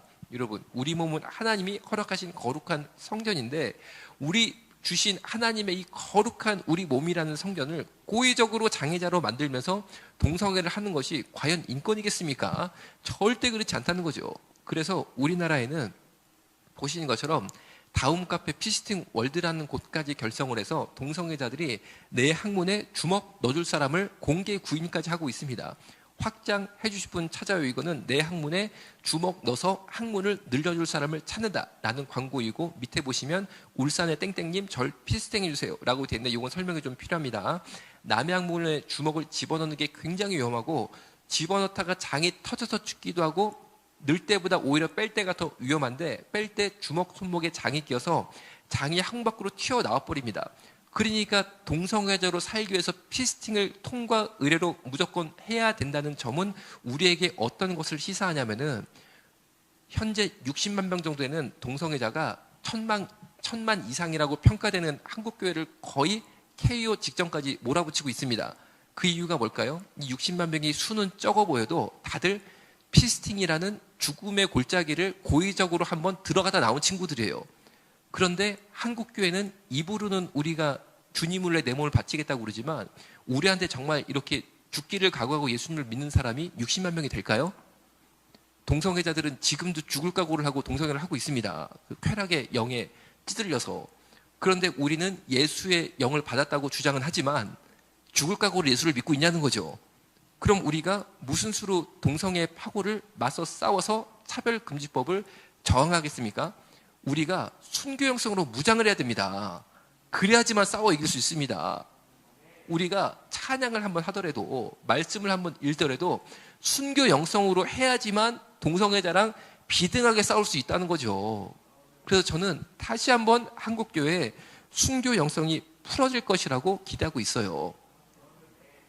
그런데 이 울산의 땡땡이라는 사람이 제일 피스팅을 대한민국에서 잘하는 고수예요. 그래서 그 사람한테 특별히 청을 하고 있는 것도 이 사이트에서 확인할 수 있는 점이죠. 고1 남학생이 방금 말씀드린 피스팅을 하다가 장이 항문 밖으로 튀어나와서 고민이다 라는 글을 올렸는데 이 집 부모님은 자기 아들 장이 항문 밖으로 튀어나온지도 모른 채 어떻게든지 좋은 대학 보내려고 얼마나 애를 쓰시겠습니까? 꼭 우리 자녀들 주변에 동성애 성적 유혹이 있지 않은지 기도하면서 분별해야 될 시대에 우리가 살고 있다라고 저는 생각을 하고 있습니다. 성적 지향이 뭐냐라고 물어보면 우리가 사실 대답을 못한다는 거죠. 그런데 이 노란색 광고 전단지가 성적 지향에 대해서 알려주고 있습니다. 시내 전봇대에 일주일 붙어 있었던 것을 사진을 찍었는데 SM 석구암, 바텀 석구암이라고 되어 있습니다. SM은 세디스트 메조키스트의 주말로 동성애만 하는 게 아니고 상대편을 아프게 고문해야지만 만족해하는 동성애자들이 있고 그분들을 SM이라고 부릅니다. 섭은 서브미션의 주말로 노예 역할하면 섭이라고 불러요. 바텀은 남자끼리 동성애할 때 여자 역할하면 바텀이라고 부릅니다. 틱톡 아이디 8780이라고 자신의 신문을 떳떳하게 다 공개를 했습니다. 여러분 절대 우리나라 동성애 인권 침해받는 거 없어요. 이런 행동까지 다 공개 구인 광고를 해도 편안하게 살 수 있는 나라가 대한민국입니다. 그러니까 여러분들도 이 예배 이후에 틱톡 아이디 8780 연락하면 이 문제 남자랑 통화도 할 수 있겠지만 절대 연락하면 안 된다는 건데 밑에 보시면 초보 가능, 어린 분 가능이라고 아니나 다를까 어린 꼬마 남자애를 찾고 있는데 이 노란색 광고 전단지 사진을 어디서 찍었냐면은 초등학교에서 20m 떨어진 전봇대에서 찍었습니다. 그러니까 특정 초등학교 남학생들을 상대로 쳐놓은 악마의 덫이다 라고까지 저는 보여져요. 그런데 이런 전단지를 보고 연락하는 학생들이 있는 게 문제라는 거죠. 이 피해 당사자는 21살 대학생이고 키가 180이고 운동도 많이 해서 자신감이 있었기 때문에 연락을 했습니다.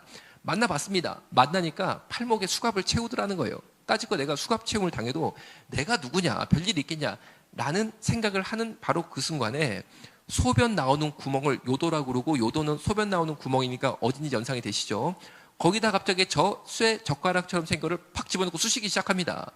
저 기구는 동성애 성고문 기구로 요도풀이라는 이름의 쇠젓가락의 요철을 깎아서 상대편 남학생들의 요도를 고문할 목적으로 쓰는 동성애 성고문 기구인데 어디서 구입하냐면 여러분들이 네이버에 요도풀이라고 검색하면 G마켓 등 대한민국의 대형 인터넷 마켓에 단돈 19,000원에 아무런 법적 제재 없이 팔리고 있다는 점을 보게 되실 거예요. 그럼 동성애자들은 19,000원 결제하면 내일이면 우리 집에 옵니다. 그러면 주머니에 넣고 다니다가 몇백 명, 몇천 명 남학생들 요도를 저거 하나로 다 고문을 하면 2차, 3차 감염도 굉장히 우려가 된다는 거죠. 저는 국가가 이런 것을 관여하고 관리를 해야 된다라고 생각을 하고 있는데 오히려 일부 정치인들은 차별금지법을 만들어서 이런 기구의 문제점을 말을 하게 되면은 동성애자들 기분이 나쁘다고 저보고 50억을 물어내야 된다니 여러분 이런 법이 어디 있습니까? 결국에 에이즈에 걸리면 아직까지 완치가 안 됩니다. 그리고 항바이러스 제제, 일명 에이즈 알약이라는 것이 있는데 에이즈를 치료하는 약이 아니고 에이즈 바이러스의 증식을 어느 정도 억제시켜주는 역할을 합니다. 이 약을 잘 먹으면 30년은 더 사는데 30년 뒤에는 약의 내성이 생겨서 처참하게 에이즈로 죽습니다. 그래도 30년을 더 사셔야지만 우리가 복음도 전하는 거니까 이 약을 드시는 게 너무나 중요한데 제 주변에 실제로 동성애로 에이즈 걸린 분이 생기셔서 저한테 이 약을 먹어야 되니까 병원을 소개해달라고 그러셔서 서울에 모 공립병원이 있는데 노숙자 진료하는 착한 병원이고 양심 진료하고 약가가 싸니까 그 병원에서 이 에이즈 알약을 처방하시는 감염내과 과장님께 제가 문자를 올려서 환자 한 분을 의뢰하는데 한 달 동안 먹는 에이즈 알약값 환자 본인 부담금을 알려주세요 라고 하니까 환자가 낼 본인 부담금은 한 달에 60만 원이다 라고 답을 주셨어요. 이제부터 설명을 드리겠습니다. 에이즈 환자가 한 달 동안 먹는 에이즈 알약값만 600만 원입니다. 600만 원 얼마라고요? 600만 원이 나오면 그 순간 90%인 540만 원은 국가가 병원에 바로 지급합니다. 그러면 환자는 10%인 60만 원만 내고 병원 영수증 60만 원짜리를 받는 거예요. 그럼 이 60만 원 영수증을 가지고 보건소 가서 보여주면 60만 원 현찰로 바로 돌려줍니다. 그래서 에이즈 환자가 한 달 동안 먹는 에이즈 알약값 600만 원 전액 국민 세금으로 다 지원이 되는데 1년이면 7,200입니다. 7,200. 한 달에 600이니까 이 약을 드시다가 몸이 조금 아픈 데가 있어요. 그러면 여러분 몸 아플 때 이 근처에 있는 세브란스 병원이나 서울대학병원 막 갈 수 있습니까? 못 갑니다. 왜? 대학병원 치료비가 얼마나 무섭습니까? 그런데 동성애 에이즈 환자분들은 몸이 조금 아프면 세브란스 병원, 서울대병원 그냥 갑니다. 무조건 갑니다. 왜? 입원하면 치료비, 입원비 전액 국민 세금으로 또 지급이 됩니다. 그뿐 아니라 여러분들 종합병원 입원하시면 간병사를 써야 되잖아요. 누가 날 간병해줘야 되니까. 일반인 간병하는데 간병사 비용이 하루 9만 원입니다. 하루 9만 원 나오는 간병사 비용 만들려고 서민들은 허리가 휩니다. 그런데 동성애 A유전자를 간병하려면 간병사님 일당이 하루에 20만 원이 넘어갑니다. 그런데 매일 발생하는 20만 원 이상의 간병 비용까지도 국민 세금으로 추가로 또 지급합니다. 그리고 동성애 A유전자가 병원에 안 있고 댁에 계시면 어떻게 되는 거냐. 댁에 계신 동안 입맛 떨어지시면 안 된다고 국가가 댁까지 반찬까지 배달해드리고 집안 청소 빨래까지 해줍니다. 자, 그러면은 예를 들어서 동성애 A유전자가 제주도에 계세요. 그런데 이런 혜택을 다 제주도 안에서 받을 수 있죠. 그런데 이분이 생각할 때 나는 명품만 찾는 사람인데 병원도 무조건 서울대 세브란스 가야지 내가 제주도 병원 별론데 해가지고 서울대 세브란스 병원에 매달 방문을 합니다. 그래서 체크도 받고 약도 타드세요. 그러면 왕복 비행기 값이랑 교통비가 드는 거죠. 그것까지도 국민 세금을 100% 추가로 또 줘요.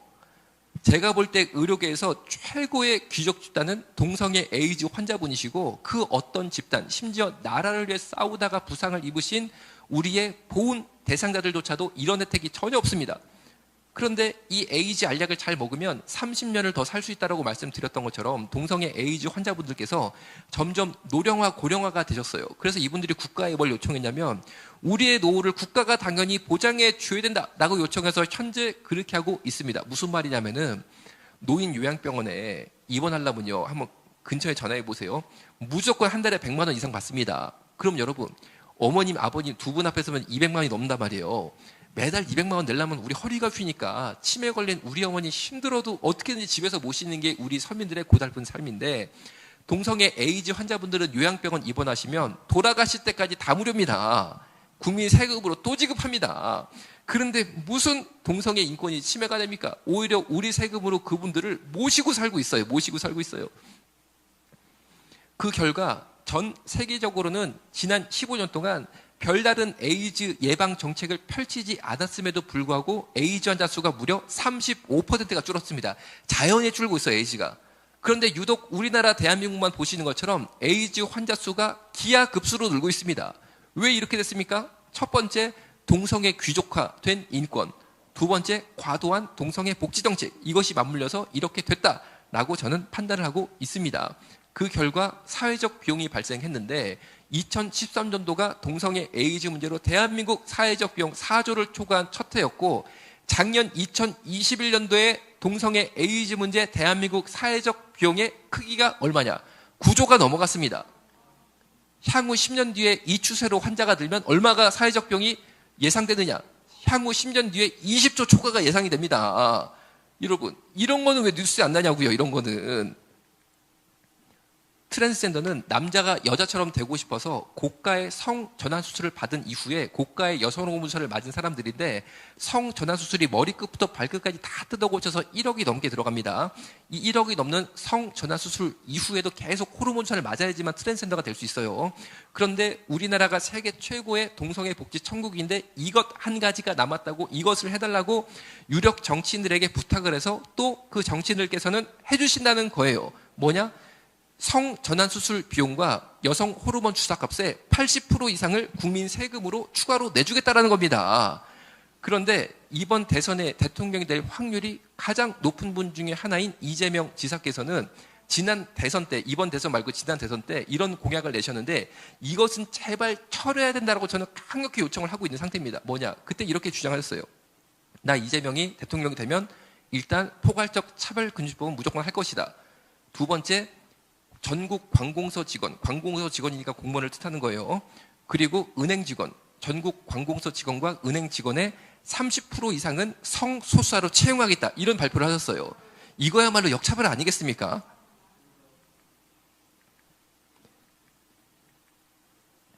어떤 분들은 말씀하시기를 왜 이렇게 한국교회가 사랑이 없게끔 동성애 단체를 가로막고 괴롭히느냐라고 말씀을 하시지만 사실은 그와 정반대라는 거죠. 이 공지사항은 동성애자 인권연대 공지사항 캡처한 건데, 동성애자 인권연대가 우리나라 동성애 단일단체입니다. 한 번도 분열된 적이 없어요. 한국 교계 연합회는 사실 몇 개가 있는데, 동성애 단체는 오히려 이제 단일단체로 아직까지 유지를 하고 있는데, 그곳에 호모포비아 그들은 누구인가? 혐오 세력 주요물 뒷조사라고 돼 있습니다.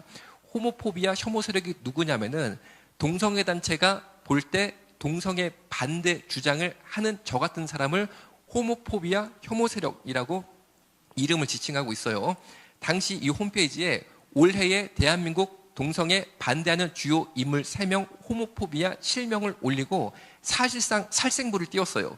동성애자들에게 이 사람들이 우리의 적이니까 이 사람들을 가만둬서 안 된다라는 취지의 글을 올렸다는 거죠. 그런데 그 3명 중에 하나가 바로 접니다. 그런데 제 강의를 지금까지 들어보겠지만 저는 절대 동성애자를 혐오하지 않습니다. 저는 동성애자들이 버린 동성애자인 에이즈환자분들을 지난 10년 이상 돌봤던 의사고 10년간은 아무도 그 일을 안 했는데 대한민국에 저만 했습니다. 제가 그 일을 왜 했겠습니까? 제가 착해서요? 믿음이 좋아서? 절대 아닙니다. 예수님이 저한테 역사하셨으니까, 예수님이 은혜를 주셨으니까 제가 했던 것뿐이지 제 의의가 어디 있습니까? 그런데 저를 동성애 혐오인물 3명 안에 1명이라고 집어넣고 저 같은 사람을 해쳐야 된다. 왜? 저는 동성애를 반대할 수밖에 없거든요. 왜? 동성애로 에이즈 걸려서 죽으시는 분들이 유언으로 제발 동성애 못하게 막아달라고 부탁을 하시는데, 또 내 눈으로 본 그 사망하신 에이즈 환자들의 모습을 봤을 때 절대 이것은 찬성할 수가 없는데, 이거를 얘기했다는 이유로 뭐 저를 이렇게 테러하겠다라고 나서고 있는 거예요. 그래서 별일을 다 겪고 있습니다. 시간 관계상 한 가지만 말씀을 드리면, 제 핸드폰으로 테러 문자가 오는데 어떤 내용의 문자가 오냐면 이태원의 남자 동성애자들 수십 명을 풀어서 저를 성폭행하겠다, 이런 문자를 보내요. 그래서 저는 그런 문자를 받아도 조금 더 개의치 않습니다. 제 기도 제목이 순교자가 되는 게 기도 제목이에요. 왜냐하면 제가 보니까 암으로 죽든 노인 질환으로 죽든 사고를 죽든 한 번은 죽음이라는 과정을 통해서 예수님 만나는 건데, 순교를 통해서 예수님 만나면 순교했다는 것 때문에 얼마나 복이 큰데 제가 그걸 왜 피합니까? 난 오히려 제가 막 그 기도 제목이고 오히려 소망하고 있어요, 그거를. 그러니까 저는 전혀 영향을 안 받습니다. 제 얼굴을 봐도 막 겁에 찌들려 보이는 얼굴은 아니잖아요, 그렇죠? 저는 굉장히 기쁘고 밝게 살고 있어요. 그리고 오늘 제가 이 귀한 운정 참전교회 올 때도 제가 무슨 보디가드가 있습니까? 운전기사가 있습니까? 혼자 그냥 자가 운전해가지고 요 앞에 공영주차장 돼가지고 가방 하나 메고 왔어요. 왜? 나는 좀 맞아봤으면 좋겠어, 제발 좀. 난 좀 가봤으면 좋겠어, 맞아가지고, 진짜로. 그런데 제가 뭐 거부 걸릴 게 있겠어요? 그런데 문제가 뭐냐면 밑에 보시는 것처럼 혐오 세력 주요물 뒷조사라고 돼 있는 것처럼 가족들을 괴롭히기 시작합니다. 한 번은 저희 아버님이 70인 할아버지신데 아버님이 저한테 핸드폰을 보여주시면서 요새 이상한 문자가 온다라고 말씀을 하시는 거예요. 그래서 문자 내용을 보니까 뭐 그런 내용입니다. 그래서 제가 그때 어떤 생각이 들었냐면, 예를 들어서 야, 이거 나야 뭐 괜찮겠지만 가족들을 생각해서 앞으로 이런 일을 하면 안 되겠다, 이런 생각이 조금 더 안 들고, 어떤 생각이 들었냐면 우리 아버님이 노년에 엄청나게 큰 복을 받으시겠다라고 생각이 들었어요. 왜냐하면 하나님이 살아계시는데 공격이 있으면 은혜가 훨씬 크다고 저는 생각합니다. 그런데 정말 저희 아버님께 하나님의 기적이 임해서, 저희 아버님이 대머리시거든요. 그런데 그 테러 문자를 받은 이후로 머리카락이 나기 시작하시더라고요. 그리고 제가 아내가 있고 애가 셋이 있는데 약 4년도 더 전이에요. 애들한테도 무슨 일이 조금씩 생겨서 기도하게 됐어요. 기도하는 가운데 또 뭔가 성령님께서 마음간에 감동을 주셔서 애들을 셋을 다 아내와 함께 외국으로 보냈습니다. 그런데 그 비행기를 타고 가는데 우리 막내 꼬마가 3돌이 안 됐어요. 그러니까 얼마나 제가 마음이 아팠겠어요. 그런데 저는 자식을 위해서 가장 큰 사랑을 주고 있다고 생각해요. 왜냐하면 한번 생각해 보세요. 차별금지법이 통과가 되면 사실상 더 이상 기독교는 기독교가 아니고 복음은 복음이 아니고 교회는 교회가 아닙니다. 그러면은 그 변종기독교, 변종복음을 믿은 우리 자녀들이 갈 곳이 천국이겠습니까? 지옥이겠습니까? 그런데 보세요. 일제 신사참배는, 결국 신사참배하는 교회 다니면 다 지옥 가는 겁니다. 그게 변종교회잖아요. 그런데 그 신사참배를 주기철 목사님이 죽으면 죽으리라 순교형성으로 나가셨지만, 사실은 일제가 망함으로써 신사참배 시대가 막을 내렸어요. 그래서 한국교회를 보존할 수 있었다는 거죠.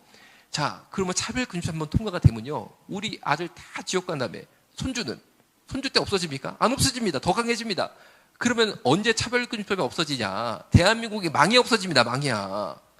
그럼 여러분 어떻게 하겠습니까? 우리가 순전한 복음을 계승하기 위해서는 죽으면 죽으리라는 에스더의 각오를 가지고 차별금지법을 막는 것이 자식을 사랑하는 것이, 그냥 공부시키고 좋은 학교 보내고 좋은 직장 보내면 되지, 이런 식으로 생각했다가는요, 자손 대대로 지옥문을 열어준다는 거죠. 우리가 그렇게는 살 수 없다는 겁니다. 그러면은 이 마키즘은 뭐냐, 이게 이런 겁니다. 자, 우리나라에 사상의 자유가 있기 때문에 공산주의를 해도 자유입니다. 공산주의를 해도 자유라서 합법적으로 공산주의 대회를 열고 있습니다. 그 대회 이름이 막시즘 대회예요. 그런데 우리나라에 합법적으로 열리고 있는 공산주의 대회의 주요 주제가 보시는 것처럼 동성애라는 거죠. 그리고 노동자 연대는 우리나라 공산주의 단체입니다. 우리나라 공산주의 단체인 노동자 연대에서 곽희경이라는 동성애자 인권연대 대표가 쓴 글을 본다 하더라도 이분들 스스로도 마르크스주의 관점에서 동성애 운동을 하고 있다. 즉 대한민국의 동성애 인권운동은 공산주의라는 사상적 배경을 하고 있다라고 분명히 말을 하고 있다라는 점입니다. 그리고 우리나라 공산주의 대회 포스터인데 주요 주제가 6개밖에 없어요. 그중에 당당하게 성소수자 해방운동과 마르크스주의라는 거죠. 우리나라의 성소수자 해방운동은 분명히 마르크스주의를 통해서 하고 있다라고 스스로 떳떳이 밝히고 있습니다.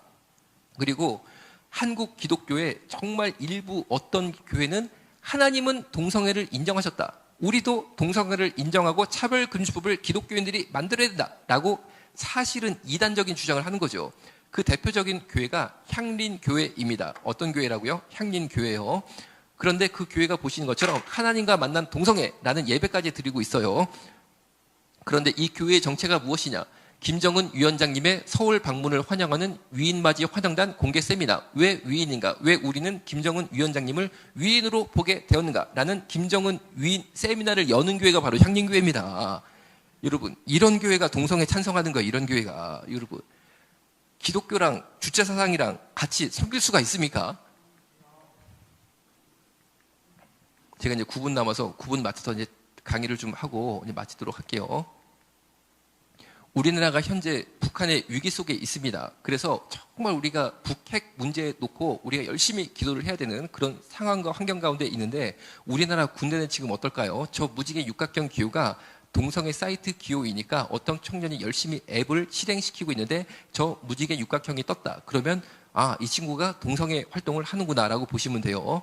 그런데 보시는 것처럼 동성애자 앱에 군인들, 동성애자들 글이 다수 올라와 있어서 정리를 했습니다. 15사단 나랑 동성애할 사람 나와라. 클릭해보니까 엉덩이 항문을 다 보여줍니다. 이 사람이 군인이에요. 나랑 군대 안에서 만나서 항문 성관계 하자. 라는 것을 모든 사람들이 다 열람할 수 있도록 광고를 하고 있습니다. 이런 군인이 나라를 지켜서 대한민국이 안전할까요? 제가 볼 때 대한민국을 지켜주시는 참된 목자는 예수님 한 분밖에 안 계신 것 같아요. 심지어 부대 안에서 동성 성행위를 했다고 실시간 사진 찍어서 인증을 올리고 있습니다. 그런데 이 사진이 옆에 사진이 있는데 붙어있는 사진은 빼고 요거만 올렸어요. 왜냐면 얼굴이 너무 많이 나오니까 초상권이 있잖아요. 또 이 친구들한테도 기회를 줘야지. 얼굴을 제가 딱 공개해가지고 이 친구들의 회개의 기회에서 뺐으면 안 될 것 같아서 옆에 사진 잘랐는데 옆에 사진이 뭐냐면요. 내무반 생활 하시는 분들은 알겠지만 내무반에 혼자 둘이 없거든요. 일렬 중대로 쫙 앉아있잖아요. 한 10명이 줄 서고 있습니다. 왜 줄 서고 있는지 아세요? 얘한테 동성애를 당하려고 줄을 섰습니다, 애들이. 그러고 그거를 단체 사진을 찍어 놓은 거예요.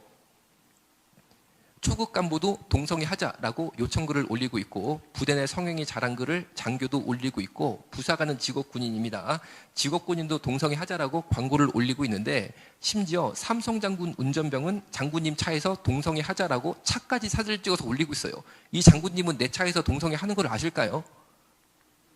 사령부에서도 동성애 하자라고 광고를 올리고 있고 정말 군대 요소요소에 동성애자들이 너무 심하게 활동을 하고 있는데 보시는 것처럼 심지어 밀리터리 게이 파티까지 열고 있습니다. 밀리터리 게이 파티는 한국말로 번역하면 군대 내 군인 동성애자 성파티입니다. 어떻게 한국 군대에서 군인 동성애자들 성파티까지 할 수 있습니까? 보시는 것처럼 포스터에 서로 키스하고 성적 접촉을 하는 것까지 광고를 하고 있습니다. 이렇게 과감하게 이 친구들이 군대 내 군인 동성애자 성파티를 하는 이유가 밑에 보시면 공동 주최하는 대한민국 국회의원이 5분이 계신 거예요. 그러니까 저 국회의원들을 믿고 이 친구들은 떳떳하게 이런 파티를 하고 있습니다. 심지어 광화문에서 군형법 92조 6 없애라 라고 얼굴 떳떳하게 다 드러내고 데모를 하고 있는데 군형법 92조 6이 뭐냐면은 우리나라 군 형법에 아까 잠깐 말씀 올린 것처럼 남자 군인 둘이 껴안는다든지 키스를 한다든지 사랑 고백을 한다든지 거기선 처벌을 안 합니다. 다만 학문 성교를 할 때는 처벌을 해요. 그럼 여러분, 군대에서 군인 둘이 보초를 쓰는데 북한병의 침입을 막기 위해서 눈을 부릅뜨고 그 자리를 지켜야 되는데 학문 성관계를 하면 됩니까? 안 됩니까? 안 되는 거 아니겠어요? 그런데 우리나라의 국회의원 10명 이상이 군형법 92조 6을 없애야 된다. 우리나라 군인들은 군대에서 마음껏 원하는 시간, 원하는 장소에서 학문 성행위를 하게끔 하는 것이 인권이다 라고 해서 군형법 92조 6에 폐지안을 국회에 올렸습니다. 없애자라는 걸 올렸어요. 없애자는 걸 올렸습니다. 그런데 그 안이 올라오니까 보시는 것처럼 뭐 단체들이 나와가지고 얼굴 다 드러내고 떳떳하게 없애라! 인권이다! 주장을 하고 있는데 어떤 단체가 나왔습니까? 여기 노동자연대라고 돼 있네요. 노동자연대. 노동자연대가 뭐 한답니까? 아까 본 그 단체죠? 우리나라 공산주의 단체입니다. 공산주의 단체가 와서 이 법을 없애야 된다고 또 주장을 합니다. 그러면 만약에 이분들의 뜻대로 대한민국의 군형법 92조 6이 무너지게 되고 군대 안에서 동성애가 범람하게 된다면 누가 제일 좋아할까요? 북한의 돼지 3부자 중에 막내 돼지가 제일 좋아하겠죠? 북한의 막내 돼지가 제일 좋아할 만한 일을 왜 대한민국 국회의원들이 앞장서서 하시고 그리고 대한민국의 공산주의 단체가 앞장서서 하는지 그 이유는 우리가 한 번쯤은 음미를 하셔야 되는데 제가 무슨 말씀을 드리고 싶은 거냐. 만약에 이분들의 맞은편 아스팔트 위에서 누군가는 나가서 주여 이 땅을 지켜구하여 주옵소서 군형법 92조 6을 지켜 주옵소서 라고 기도하지 않으면 이 사람들이 원하는 대로 대한민국에 갑니다. 여러분 21대 국회가 작년 4월달 시작했습니다. 그러니까 뭐 아직 2년이 안 됐어요. 2년이 안 됐는데 차별금지법이 몇 개가 올라왔을까요? 4개가 올라왔습니다. 4개가. 저쪽은 죽기 살기입니다. 왜 4개를 올렸을까요?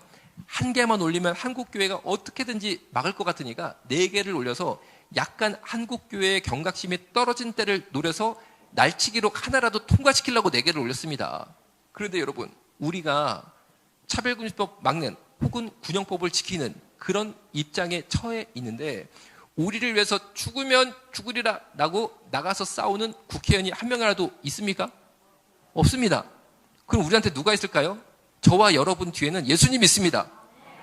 그럼 우리가 어떻게 그 예수님의 보좌를 움직이겠습니까? 죽기 살기로 기도하고 또 우리가 해야 될 것은 해야 됩니다. 그래서 계속 우리가 기도하고 또 행동할 때도 행동을 해야 되는데 그래서 정의당이 1번으로 올렸습니다. 그래서 작년 여름 7월이었어요. 그래가지고 야 기도해야자 해가지고 가가지고 열심히 기도를 했습니다. 열심히 기도하고 그 다음에 민주당이 올리니까 현재는 민주당 앞에 가가지고 토요일마다 열심히 기도하고 있습니다. 그래서 이렇게 기도하는 일이 대한민국에 정말 계속 일어나야 된다라고 저는 생각을 하는데 이거는 이제 퀴어 축제 때 새벽에 정말 기도 가운데 하나님께서 마음을 주셔서 돌아올 때까지 기다릴게 저런 메시지입니다. 저건 뭐냐면 아까 보신 그 사진처럼 정말 뭐 말도 안 되는 여러 가지 일들을 하는 그분들을 향해서 예수님의 마음이 뭐냐면 예수님 품으로 돌아올 때까지 기다리겠다는 주님의 마음이에요. 그래가지고 저거를 1인 시위를 하려고 만들어가지고 보시는 것처럼 서울광장 안에 들어가가지고 서울시청을 배경으로 1인 시위를 했습니다. 저는 주적 3명 중에 1명이 저라서 저거 들고 있으면 10분 만에 맞아 죽을 줄 알았거든요. 그런데 끝날 때까지 아무 이상이 없었습니다. 아무 이상이 없었어요. 그리고 저 메시지가 심령에 박혀서 분명히 그 어느 순간에 하나님을 찾게 될 동성애자가 있다라고 저는 생각을 해요. 그리고 월간 조선에 나라 지키는 의병의 마음으로 동성애 에이전트를 맡겠다라고 저처럼 별 볼 일 없는 사람이 한 4페이지 인터뷰를 실었는데 제가 뭐 인기 있는 사람도 아니고 유명한 사람도 아닌데 누가 볼까 싶었는데 인기기사 1위가 됐습니다. 왜입니까? 이게 제 자랑 하려는 게 아니에요. 이유가 있습니다. 한국교회가 죽으면 죽으리라고 우리 몸을 불사르면 사실 대한민국 대부분의 국민들은 동성애 안 좋아하는데 동성애 안 좋잖아 이 말을 못합니다. 말했다가는 인권 침해했다고 막 괴롭히니까. 그런데 우리가 기도하면서 나가기 시작하면은 한국 사회가 따라올 거라고 저는 생각합니다. 저처럼 별 볼 일 없는 사람이 이런 인터뷰를 하니까 순간 같은 뜻을 가진 국민들이 관심이 집중이 돼가지고 저게 인기기사 1위가 됐다는 거죠. 자, 그럼 제가 이제 한 2분 남았으니까 그러면은 여러분들을 뭘 하면 되냐? 굉장히 간단합니다. 2가지만 하시면 됩니다. 여러분들도 예를 들어가지고 가족 다 외국에 보내고 해야 되냐? 절대 그런 게 아니에요. 여러분들도 그러면은 완전히 그냥 막 죽을 각오로 뭐 앞에 나가가지고 테러의 위협을 감수해야 되냐? 그게 아니라는 거예요. 여러분들 할 거는요 2개만 잘하면 됩니다. 첫 번째가 서명과 투표를 잘하면 됩니다. 왜냐하면 우리가 싸우는 틀이 민주주의라는 틀 안에서 싸우고 있습니다. 민주주의가 뭡니까? 동성애자 60만 표보다 우리가 더 나오면 됩니다. 더 나오면 되는 거예요. 되게 간단하죠? 한 100만 표만 나와도 됩니다. 2배만 나와도 됩니다. 그런데 우리가 청와대, 청원에 서명을 하려고 그래도 예를 들어서 서명하는 시간은 5초, 10초면 돼요. 그냥 내가 카톡 아이디 하나만 있어도 연동이 되니까 바로 그냥 꾹 누르면 됩니다. 그런데 서명을 왜 못할까요? 이유는 간단합니다. 현재 서명 기간이라는 것을 몰라서 못하는 것 뿐인 거죠. 알고는 하지 왜 못합니까? 그래서 하나님의 의병방이라는 카톡방을 만들었는데 이 카톡방은 단체도 아니고 회비도 없고 모임도 없습니다. 단체도 아니고 회비도 없고 모임도 없으면 뭐라는 거냐? 굉장히 간단합니다. 서명 운동 할 일이 있으면 서명 정보만 올립니다. 그럼 여러분들은 잘해봤자 한 달에 한 번이고 많으면 일주일에 한 번이에요. 서명할 일이.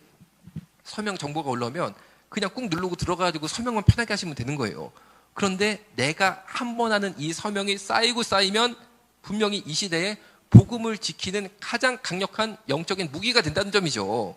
그럼 여기에 들어오려면 어떡하느냐? 굉장히 간단합니다. 제 핸드폰으로 문자로 성함하고 핸드폰 번호를 주시면 돼요. 그리고 교회 이름인 운정참정교회 3개만 주시면 되는 거예요. 되게 간단하죠? 성함, 교회 이름, 내 핸드폰 번호, 그리고 여기 제 번호 띄울 수 있으면 띄워주시면 돼요. 그리고 제 핸드폰 번호가 뭐냐? 한번 적어보세요. 010-7494. 외우기 쉽죠? 7494예요. 7494. 010-7494. 맨 마지막은 0114. 전화번호 물어본 데랑 똑같죠? 114. 010-7494-0114. 여기 띄워주셔도 돼요. 이리로 문자를 주시면 됩니다. 이름, 핸드폰 번호, 운정 참조기에 3개만 보내면 카톡방에 초청을 드리는데 절대 단체도 아니고 회비도 없고 모임도 없으니까 조금도 부담 없습니다. 조금도 부담 없어. 서명만 하는 영적인 봉화인 거죠. 봉화 띄우는 일만 하는 거예요. 010-7494-0114. 자, 한번 문자 보내거나 전화 한번 해보실래요? 제가 1번으로 누가 오나 한번 볼게요. 지금 제가 핸드폰이 꺼져 있으니까 조금 이따가 볼게요. 자, 그렇게 하시면 되고, 그 다음에 두 번째 해주실 게 뭐냐면은 저 레인보우 리턴즈가 제가 부족하지만 어떻게든지 동성애 알려보려고 채널을 만들었는데 아까 잠깐 말씀 올린 현재 민주당 사업에서 토요일 저녁 5시부터 7시까지 기도를 계속하거든요. 영하 20도도 하고 여름에 태풍이와도 하고 번개 치면 번개 맞고 기도하고 비 오면 비 맞고 기도하고 눈 오면 눈 맞고 기도합니다. 어제도 그냥 기도를 한 거죠. 그런데 제가 처음에는요, 차별금도 막아야 되니까 가서 기도해야 되니까 해가지고 그 앞에서 바로 이제 민주당 사업 코앞에서 기도합니다. 바로 그 앞에서 열심히 기도하면요, 저는 사실은 저 말고도 많이 그 민주당 사업에서 데모라든지 시위라든지 할 줄 알았거든요. 그런데 의외로 민주당 사업에서 와서 하는 일반 이슈를 가지고서라도 오는 팀이 없더만요. 희한하게 없어요. 희한하게 없고 가보니까 아니 뭐 우리만 와 있는 거예요. 우리만. 그러니까 제가 전혀 그런 사람이 아닌데 민주당에서 볼 때는 기독교에서 와서 차별금지 반대 기도를 한다. 뭐 이렇게 돼버렸어요. 7494-0114. 예, 맞아요. 그러니까 제가 정신이 번쩍 드는 거예요. 야, 잘해야겠다 싶어가지고 죽게 살기로 나름대로 열심히 하고 있습니다. 열심히 하고 있는데 매주 토요일마다 민주당의 당직자 보고가 들어갑니다. 레인보우 리턴즈가 와서 포괄적 차별금지를 막기 위해서 기도를 했다. 그런데 저희가 지금 구독자가 88,000명이거든요. 그런데 이게 제 생각에는 최소 20만 명이 돼야지 민주당이 꿈쩍을 합니다. 20만 명은 돼야. 그럼 여러분들 어떤 분들은 야 저거 유튜브 내가 구독 누르면 염화수 원장이 그 광고비 받는 거 아니냐. 절대 그러잖아요. 우리 채널은 유튜브에서 노란 딱지라고 불러요. 광고 제한 품목으로 아예 정해져가지고 전혀 광고 수익이 안 납니다. 전혀. 오히려 제 돈 내가면서 운영하고 있어요. 그런데 이 기도회가 정말 민주당 귀에 들리게끔 하려면은 구독자 수가 확 늘어야 됩니다. 그러니까 여러분들이 하는 두 번째 방법은 레인보우 리턴즈 아까 보여드린 거 거기다가 좋아요, 구독만 눌러주시면 되세요.